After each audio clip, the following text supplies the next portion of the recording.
What is orthorexia? What are 5 signs that you might be struggling with orthorexia?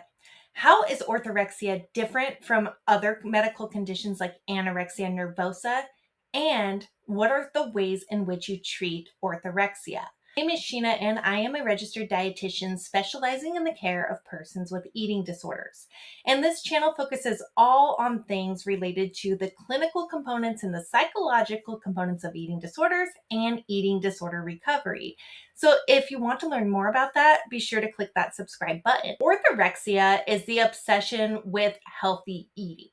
This can mean something different for each individual. However, the hallmark of orthorexia is that we have off limits and on limits foods, and it is typically not navigated with a preoccupation in changing the body, at least not changing the body as the forefront of the reason why food decisions are being made.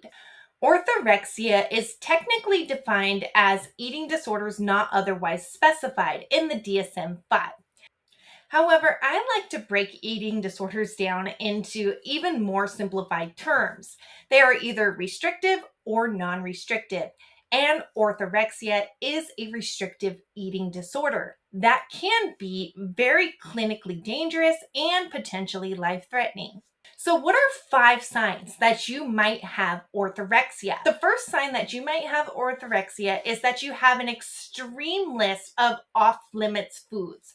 This might be foods that contain sugars, foods that contain certain types of fats, foods that are processed, so on and so. If you have a very clear, very long list of do's and don'ts when it comes to food, that might be one indicator that you might be suffering from orthorexia.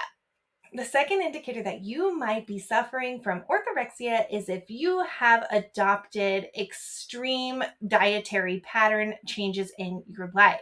So things like veganism, vegetarian, keto diet, those diets that cut out whole food groups. The third indicator that you might be suffering from orthorexia is if you have extreme regimented patterns around when you'll have a meal and what you'll have at that meal.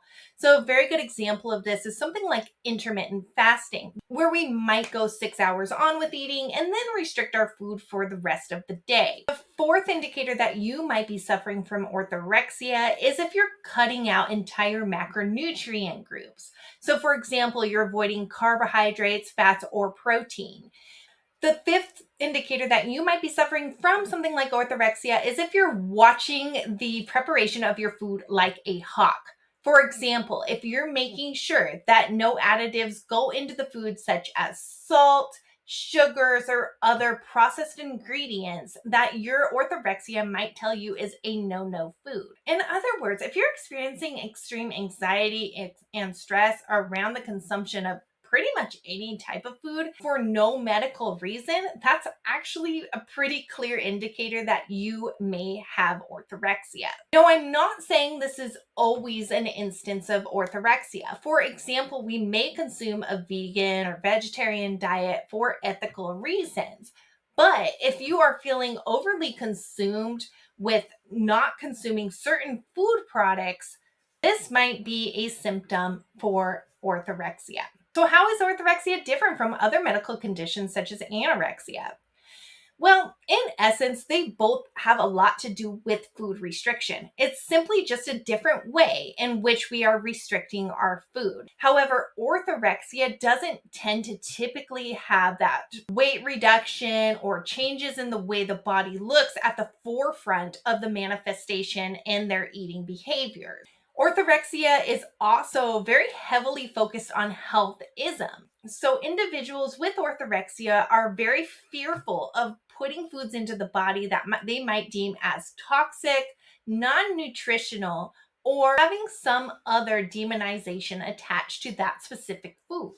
If you are recovering from orthorexia, you will need an eating disorder recovery meal plan. Having that eating disorder meal plan is essentially like a prescription and gives your eating disorder permission to engage in some of those food choices in which your orthorexia would tell you is completely off limits. If you found this information helpful, please consider liking, subscribing, and sharing with a friend.